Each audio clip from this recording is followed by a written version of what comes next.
இந்தியாவுடைய one of the most controversial launches அப்படின்னு பாத்தீங்கன்னா ரீசெண்ட் டைம்ஸ்ல இந்த டொயோட்டாவுடைய எபல்லா கார் இருந்திருக்கு. பல மாதம் ஸ்பெகுலேஷன் பண்ணி ரொம்ப நாள் வெயிட் பண்ணி எப்பதான் வண்டியை விடுவ என்னையா ஓவரா பேசுறான தவிர பாம்ப வெளிய வர மாட்டேங்கிறானயா. டொயோட்டா ஃபைனலா உனக்கு என்ன கார் தானே வேணும் தர அப்படின்னு சொல்லி எபல்லாவை லான்ச் பண்ணிருக்காங்க.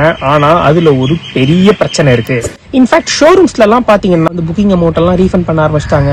டொயோட்டா அந்த காரையே ஷெல்வ் பண்ணிட்டாங்க. இந்த மாதிரி பல நியூஸ் வந்தது. இது கிட்டத்தட்ட மார்ஜினலா உண்மை மாதிரி தான் இருக்கு.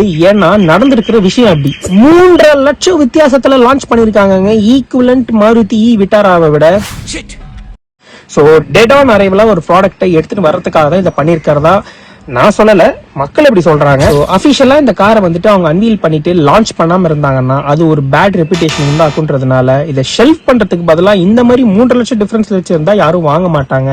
சோ அதுவே கேன்சல் ஆயிடும் அப்படின்ற ஒரு பிளான்ல இருக்காங்களா, இல்லன்னா அவங்களுடைய ட்வின்னான விட்டாராவுக்கு சேல்ஸ் பூஸ்ட் பண்ண பரியா 3 லட்சம் கம்மியா இருக்கியா மாருதியில, இது சூப்பர் வேல்யூ அப்படின்னு சொல்லி அந்த காரை வாங்க வைக்கிறதுக்காக இந்த பிளான் பண்றாங்களான்றது கடவுளுக்கு தான் வெளிச்சம். சோகமான விஷயம் என்னன்னா, இந்த டொயோட்டாவோட பேட்ஜுக்கு ஆசைப்பட்டு ஒரு கும்பல்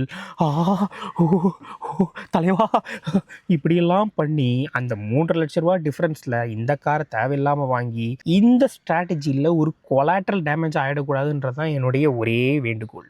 ஸோ இந்த மாதிரி பல இன்ட்ரெஸ்டிங்கான கார் சமாச்சாரங்களை தெரிஞ்சது கார் கலாச்சாரத்தை ஒரு ஃபாலோ மட்டும் பண்ணிக்கோங்க.